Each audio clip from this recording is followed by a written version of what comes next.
സ്നേഹമുള്ളവരെ, ജീവമന്ന എന്ന വചന പഠന പരമ്പരയുടെ പ്രവർത്തനം നമ്മുടെ എല്ലാ ഇടവകളിലും വളരെ ഭംഗിയായി നടക്കുന്നു. ഒരുപാട് ആളുകൾ വലിയ താല്പര്യത്തോടു കൂടി അതിൻ്റെ അകത്ത് പഠിക്കുകയും പങ്കെടുക്കുകയും ഒക്കെ ചെയ്യുന്നുണ്ട്. ഒത്തിരി പേരുടെ അനുഭവങ്ങൾ ഉൾക്കൊള്ളിച്ചുകൊണ്ടുള്ള ഒരു വീഡിയോ ഞങ്ങൾ ആദ്യമേ സംപ്രേഷണം ചെയ്തിരുന്നു. അത് നിങ്ങളെല്ലാവരും കണ്ടു കാണുമെന്ന് പ്രതീക്ഷിക്കുന്നു. അതുപോലെ മറ്റനേകം ആളുകളുടെ അനുഭവങ്ങൾ കൂടി നമുക്ക് ലഭിച്ചിട്ടുണ്ട്. ജീവമന്നയിലൂടെ വചനം പഠിക്കാൻ തുടങ്ങിയപ്പോൾ അവരുടെ ജീവിതത്തിൽ എന്തൊക്കെ മാറ്റങ്ങൾ സംഭവിച്ചു എന്ന് ഒത്തിരി ആളുകൾ ഞങ്ങളുമായി ഷെയർ ചെയ്യാൻ ഇടവന്നു. അതിൻ്റെ ഒരു രണ്ടാം ഭാഗം ഇപ്പോൾ നിങ്ങളുടെ മുൻപിൽ സമർപ്പിക്കുകയാണ്. മർക്കോസ് 14:62, മത്തായി 10:14. മനുഷ്യന് ഇത് അസാധ്യമാണ്, എന്നാൽ ദൈവത്തിന് അങ്ങനെയല്ല, അവിടത്തേക്ക് എല്ലാം സാധിക്കും. മാർക്കോസ് 10:27. ഈ വചനപ്രകാരം ജീവമന്ന പുസ്തകം എൻ്റെ കൈകൾ കിട്ടിയപ്പോൾ ഞാൻ ആദ്യം ഒന്ന് ഭയന്നു. ഇതെങ്ങനെ പഠിക്കും? കുറേ വചനങ്ങൾ ഇതിൽ എഴുതിയിരിക്കുന്നു. പക്ഷേ ദൈവം ഈ വചനത്തിൽ പറയുന്ന പോലെ തന്നെ മനുഷ്യർക്ക് അസാധ്യമായത് ദൈവത്തിന് സാധ്യമാണെന്ന് എൻ്റെ ജീവിതത്തിൽ വെളിപ്പെടുത്തിക്കൊണ്ട് കുറേ വചനങ്ങൾ പഠിക്കാൻ എനിക്ക് സാധിക്കും. ഒപ്പം തന്നെ വിശുദ്ധ ലൂക്കായുടെ സുവിശേഷം 24-ാം അധ്യായം മുഴുവനും കാണാതെ പഠിക്കാൻ സാധിച്ചു. മത്തായി 27:46, മത്തായി 7:7-8. ചോദിക്കുവിൻ നിങ്ങൾക്ക് ലഭിക്കും, അന്വേഷിക്കുവിൻ നിങ്ങൾ കണ്ടെത്തും, മുട്ടുവിൻ നിങ്ങൾക്ക് തുറന്നു കിട്ടും. ചോദിക്കുന്ന ഏവനും ലഭിക്കുന്നു, അന്വേഷിക്കുന്നവൻ കണ്ടെത്തുന്നു, മുട്ടുന്നവന് തുറന്നു കിട്ടുന്നു. ജീവമന്ന എന്ന വചന പരമ്പരയിലൂടെ ഞാൻ ഈ വചനം വളരെ ഹൃദ്യമായി പഠിക്കുകയും ഈ വചനം എൻ്റെ ജീവിതത്തിൽ ഒത്തിരി അനുഗ്രഹപ്രദമായ ഒരു വചനമാവുകയും ചെയ്തു.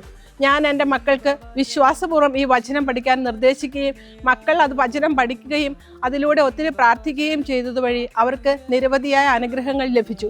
അവരുടെ ജോലിയിലും പഠന മേഖലയിലും അവർക്ക് നിരവധിയായ അനുഗ്രഹങ്ങൾ ലഭിക്കുകയും ചെയ്തു. ഈ ജീവമന്ന വചന പരമ്പരയിലൂടെ എല്ലാവരും വചനം പഠിക്കുന്നത് വഴി എല്ലാവർക്കും ആത്മീയമായ അനുഗ്രഹം പ്രാപിക്കാൻ സാധിക്കുമെന്ന് ഞാൻ വിശ്വസിക്കുന്നു. 25:21. യോഹന്നാൻ 15:8. എൻ്റെ ജീവിതത്തിൽ എന്നെ ഏറ്റവും സ്വാധീനിച്ച വചനം സങ്കീർത്തനം 119:71.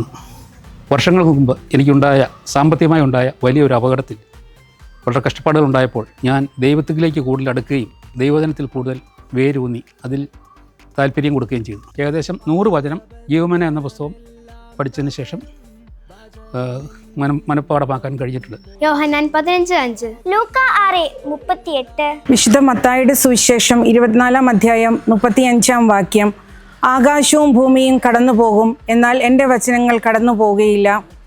ജീവമന്നയിലൂടെ വചനം പഠിക്കുന്നത് ഞാനും എൻ്റെ കുടുംബവും ഒരു നിയോഗമായി കണ്ട് അതിനുവേണ്ടി പ്രാർത്ഥിച്ചുകൊണ്ട് വചനം പഠിക്കാൻ തുടങ്ങിയതിൻ്റെ ഫലമായി ഞങ്ങളുടെ നിയോഗത്തിന് വേണ്ടുന്ന എല്ലാ തടസ്സങ്ങളും മാറിക്കൊണ്ടിരിക്കുന്നു. ഈ ജീവമന്ന പഠിക്കുന്നത് ഒരനുഗ്രഹമായി മാറട്ടെ എന്ന് പ്രാർത്ഥിക്കുന്നു. ലൂക്ക 1:50. യോഹന്നാൻ 1:1. യോഹന്നാൻ 6:54. എൻ്റെ ശരീരം ഭക്ഷിക്കുകയും എൻ്റെ രക്തം പാനം ചെയ്യുകയും ചെയ്യുന്നവന് നിത്യജീവനുണ്ട്. അവസാന ദിവസം ഞാൻ അവനെ ഉയർപ്പിക്കും. ഈശോയുടെ അപ്പം വിശുദ്ധ കുർബാന വഴി സ്വീകരിക്കുന്നത് മൂലം എൻ്റെ കുടുംബത്തിൽ വളരെ നല്ല കാര്യങ്ങൾ സംഭവിക്കുന്നു. ജീവമന്ന വചനങ്ങൾ പഠിക്കാൻ പ്രചോദനമാകുന്നു. കുഞ്ഞുമക്കൾക്ക് വചനം പറഞ്ഞു കൊടുക്കാനും പഠിപ്പിക്കാനും എല്ലാം എനിക്ക് സാധിക്കുന്നുണ്ട്. ജീവമന്ന